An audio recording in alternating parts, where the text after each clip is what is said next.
All right. So it's time now for the Meet of Champions preview show for the co-ed division. And so, much like I did for the girls review, I'm going to start right at 106 pounds and just a couple of things on the top. So they see the top four in every bracket. Um, some of it is based on where you placed in your state tournament, also, paper, head to head, those types of things. So they got the magic that makes that happen. And without further ado, let's jump into 106 pounds. So the top four seated in the bracket have Timberlane's Ben Mann. He was your Division One champion last Saturday. He is your one seed this Saturday. Along with fellow Division One finalist Lily Runez of Keene, she's opted for the co-ed division this week, and she lands the 2 seed, looking to avenge last week's finals match against Ben Mann. Gonna be a tough one. Jaron Coulon from Bow is the 3 seed after claiming gold at Division 3, while Willem Pierce of G-Town is the 4 seed. You have unseeded Salem's Maddox Boudreaux. He'll look to find his way to the semis to take on Mann and avenge a pin at their dual meet during the season. Coulon, meanwhile, looks for a rematch against Runez, who pinned him in the second in her home gym at the Minicello tournament. So top of the list, I think it's seated properly. I think Timberlane's Ben Mann is the wrestler to beat here, and Runez, she owns wins over Coulon and the rest of the bottom side of the bracket. So I imagine that she'll make it to the finals. It's a tall order. History tells us right now Runez is not up to the task, but Saturday's a new day, and so let's see how it plays out. If they make it to the finals, I'm sure she's going to do what she always does: strap up, keep that straight face, and just get to work. 106 pounds looks to be exciting. Jumping up to 113 pounds, you have Bo's Adler Moore. He takes the top seed after claiming his third Division III championship. He'll look to close out his senior year with an all-state title. You also have Salem's Dominic Murphy. He'll be the 2 seed. Could see a rematch with Timbo's Morrissey if he can make it past a couple of D2 and one D3 qualifier. So Moore, he measured Murphy in the season duel, 12-3. And he's in a good spot to check off one more box, and that's the Meet of Champions box here. And so I think, again, betting man, I think Moore is the favorite. He's properly seated, but this is the MOC. Everybody's tough, and at any given time, something could happen. Could. All right, 120 pounds. Ooh, some tough wrestlers grace this bracket, with Salem's Brody McDonald coming in with the 1 seed and Timberlane's Talon OJ as your 2 seed. BG's Jack Kaler, 3. Sauhegan's Ben Smiley, 4. Concord's Cullen Burke. He rides the bottom of the bracket, hoping to play spoiler with no seed. That's how deep this is. Cullen Burke had a great season, good tournament, and Kaler just won gold at Division 2 for Bishop Girton with the 3 seed. Smiley's doing his thing. But it all comes down to McDonald at the top of the bracket. He's been pretty dominant. He owns the head-to-head in regular and postseason, including a 6-0 in last week's D1 finals. So I know Salem's looking for that team title, and I know McDonald is looking to post some points up there to get after it. A couple of spoilers, Kaler still looking to crack that MOC podium here, and again, don't ever count out Cullen Burke. He went on quite a run at the Capital City Classic. Nothing says he can't do it here at the MOC. All right, 126 pounds. The 1 and 2 are both D1, and the 2 seed Spencer Buscema from Salem will look for a rematch against 1 seed Griffin Norwalt of Concord. He took last week's finals match 6-4. Spoilers in the bracket include Captain Brody Reeves, G-Town, the D2 champ, who gets a bye in the first round, hoping to meet Buscema in the semis on the bottom side.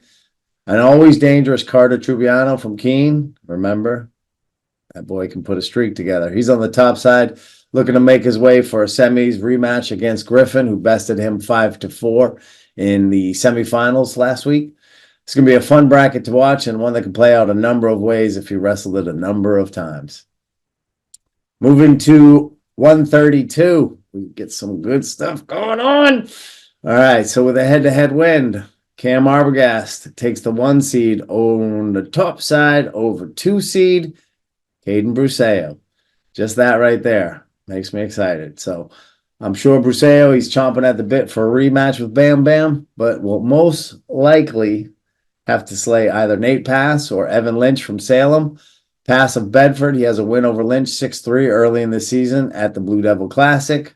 So see how that lashes out there in that bracket, or in that part of the bracket. Keen's Peyton Gowell, he draws a tough seed in the top of the bracket. If he wins his opening match, he'll face Arbogast in the quarters. Cam owns the head-to-head match by a major decision, 12-4. So Gowell's going to have to be on his game there for that 132-pound match. And then babyface, freshman James Algeo, Bishop Girton, has a tough draw against Concord's Hunter Richard, who beat Gowell at D1s. Logan Brown of Sauhegan, 4 seed. He looks to mix it up on the top side, starting with Portsmouth's Logan Chase. That's going to be a good one. Arbogast, I think he makes his way to the finals. I think it would be an upset if he didn't. Bruseo's got some potential tough matches down there on the bottom. And so I think it's a race to see who takes on Arbogast in the finals. And ever since he beat Bruseo at the Capital City Classic, he has been operating on all cylinders. He's figured out a style. He's sticking to it. He's staying composed. Arbogast is going to be tough to beat on Saturday. And if there's anybody that can do it, he's one of those guys. Pass Lynch, again, tough bracket, could go many different ways. All right. Another bracket, maybe not so tough, but it's got a tough one in it. 138 pounds. You got the Division I champ and the outstanding wrestler on the day for last Saturday, Keobin Kennedy of Bedford. Not surprisingly, he picks up the 1 seed. On his side of the bracket are D2 champ and OW Kyle LaJoy, who he reminds us all, forget about your seed and wrestle your tournament. 6 seed champion. I'm just saying that. And then we also have D3 champ Chase Baby Knuckles from Sauhegan. He faces a tough Ben Walton from G-Town. He opens the day against him. So some depth there on the bottom side of the bracket. There's a variety of scenarios that can play out down there. But I don't think that there's any doubt that Keobin Kennedy is going to march his way to the finals and claim first place, and the rest of the field is showing up to try to dethrone the champ. It's a tall order. He is firing on all cylinders as well. I mentioned in the preview show, no wrestling is COVID year. No wrestling last year after he had Tommy John surgery. He is starting to operate at that level before the injury, the confidence in his arm, the muscle memory in his arm, and then placing that all back together. And it's coming together nicely for Kennedy. And, he's the man to beat, 138 pounds. Now, when we go to 144 pounds, there's another man to beat there, and that's the D3 champion stud Michael Harrington from Pelham. He's the 1 seed with your D1 runner-up, Cam Drago Monahan. The 4 seed, I know Drago's not happy with the 4 seed, but he's looking to set up a clash in the semis with Harrington. And that, two strong kids. I think Harrington owns the, athletic edge. But man, that'll be a fun one to watch. Did I mention I will just be there watching? No reffing. No, not just beep, laser. All right. Who else in 144? Well, who else but the D1 champ, Keen's Silas Runez. He owns the bottom side with a 2 seed and a first round bye. Bobby Knuckles, he'll have to push through an injury to beat Concord's Jackson Carter for a chance to face Runez in the quarters. Christian Knuckles, Sauhegan, pushed his way into the finals at D3 and medical forfeited against Harrington to save himself for the Meet of Champions. And so couple of tough matchups right out of the gate. Jackson Carter, I think Christian Knuckles is the better wrestler there, but if you let Carter lock on one of those cradles, I don't care who you are, you could be having a short day. So Runez will be waiting there for them in the quarters, and he'll be looking to climb right to the top of the podium and face Harrington on the other side. You also got Timberlane's Jacob Andrade. Yeah, he wants to dance with the big boys in the semis as well. So, Timberlane and Milford wrestlers, they got to win their opening matches and just kind of move through that bracket. But, I think you're looking at Harrington and, man to beat in the 44, if you ask me. 150 pounds. All right. Now, this bracket could be a fun one. You got Bedford Senior Seth Hasty. He's your 1 seed. And D3 man on a mission, Henry Osmer. Winnisquam drops in as the 2 seed. The Perez boys are both in this bracket. I don't think that they're brothers. But you got one from Londonderry and Manny as the 3 seed on the bottom side. And Robert unseeded on the top side. He is Nashua South. You got Hollis Brookline's Jacob Critchfield. He's the 4 seed, top side as well.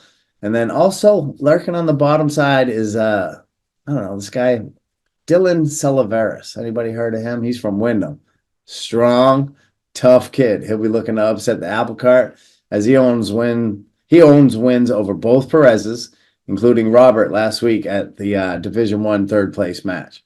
So a deep field there at 150 pounds. Hasty is the number 1 seed. Been wrestling out of his mind the last couple of weeks, and I don't expect that to stop. Osmer, I said it all year, he's been focused and a man on a mission. And so this was the mission. I think he knew he was going to win D3, and now he's here to win MOC. He's set up on the bottom side of the bracket in the 2-piece, and there's some killers waiting for him to make that trek. So good luck to all the 150 pounders. That's going to be a fun bracket to watch. All right, 157 pounds. This is one of the few brackets where if there's anyone other than the 1 seed that wins, it would be a monumental upset of epic proportions. And that's because you got Tegan McConnell of Bedford will be doing everything he can to prevent that from happening as he walk through D1, and most likely will do the same here. Alvern's Landon Jakes is the 4 seed, and he'll look to spoil that road to the finals for McConnell if he can get to the semis. You got Pinkerton's Evan Landry. He's the 2 seed on the bottom side. And Funches and Bunches. Josiah Funches from Bow. His usual dance partner, Ben Valenti, Plymouth. Got to contend with all of those guys. But there's levels to the game. And Tegan is a few above as he owns pin wins over most of the bracket. So he's looking to get his thing done at 157 pounds at the Meet of Champions and then bounce down to Rhode Island and do the very same thing at the New England tournament. So Tegan McConnell, I think, is the hands down favorite to win this bracket, and nothing else to say here if you ask me. And you did ask me because you're listening. All right, listen, 165 pounds. I literally could have copy and pasted the last bracket preview for 157 of McConnell for Logan Allaire of Campbell at 165 pounds. And that's because the king is here.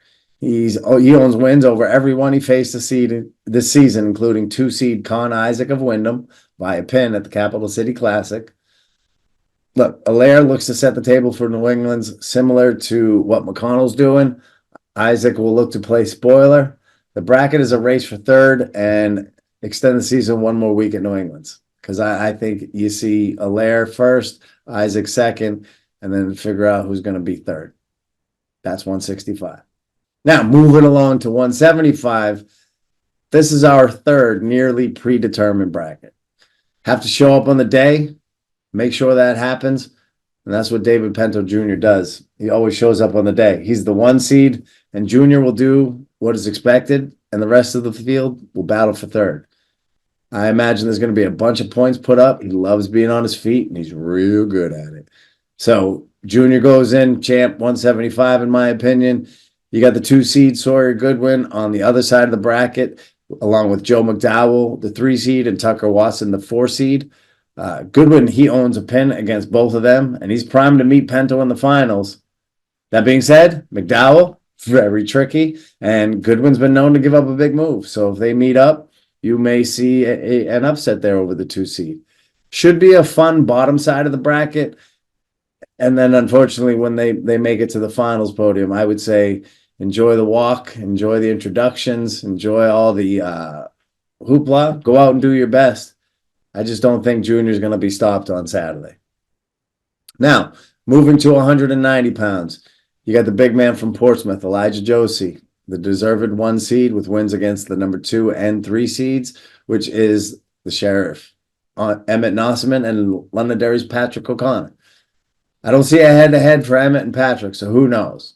Now, that being said, if I do a little wrestling math, O'Connor lost twice to Josie, major decision in a pin, as did Nossaman, both by decision, 4 and 3 points.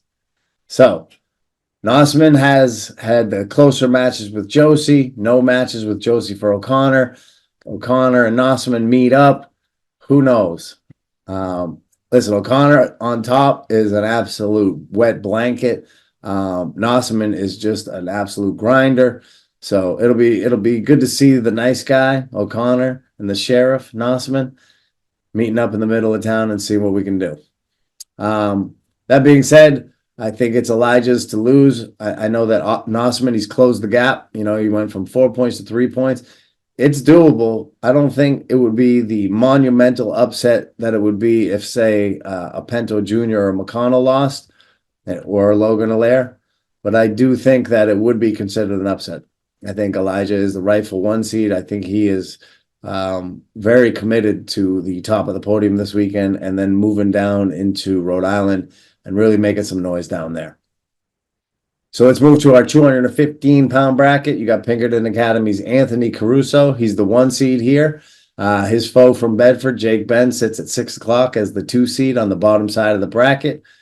After falling to Caruso, Ben is no doubt looking to close his New Hampshire career, all 2 years of it, with an all-state championship. So only wins over most of the bracket except Caruso. Ben has to wrestle smart and do the rest of the field, as does the rest of the field vying for third.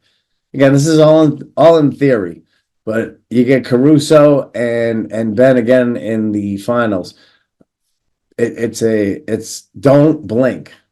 It's not going the distance. I don't think Jake Ben is going to pick his last high school match in New Hampshire to go the distance. So good luck to the entire bracket. Congratulations again to Caruso taking on Ben and beating him at D1s. And I know he's looking to come back and take your head. So be ready.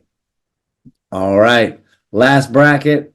And like it has been for a few years now, the heavyweights have a little party going on in their bracket. So the horn will look to be blown 3 times for 1 seed Evan Ray on Saturday, as his mom will no doubt be close by and ready to sound the victory to the gym.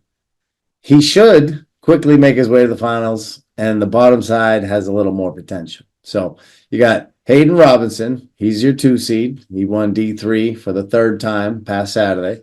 He'll be looking to avenge a loss to Ray at the Conval Early Bird early this season by a pin. So I know Robinson is not happy with that.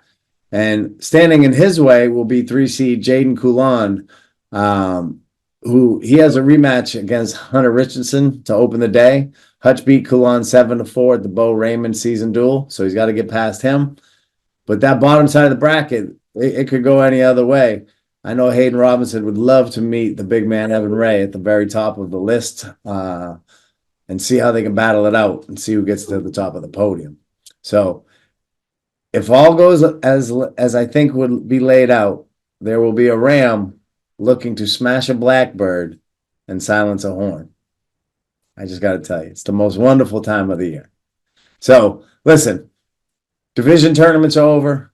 Regular season tournament is over. We are now officially at the last New Hampshire event on Saturday, the Meet of Champions, a.k.a. the All-State. And so Goffstown brings the most soldiers to battle this Saturday with 13, Salem behind them with 12. BG and Spalding pack some lunches for 11. Pinkerton and Timberlane at 10. Concord has 9. Bedford, Keene, and Bow, they all send 8.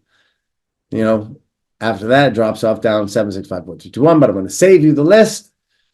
Listen, as I said, the MOC can very much be a revenge tour. You lose at the divisions, and you rise at the All-State. This is the life of a wrestler. You win some, you lose some. Either way, you got to come and fight back. Good luck to all who are competing, supporting, and most importantly, enjoying the highest level of New Hampshire wrestling. And we'll see you on the mats.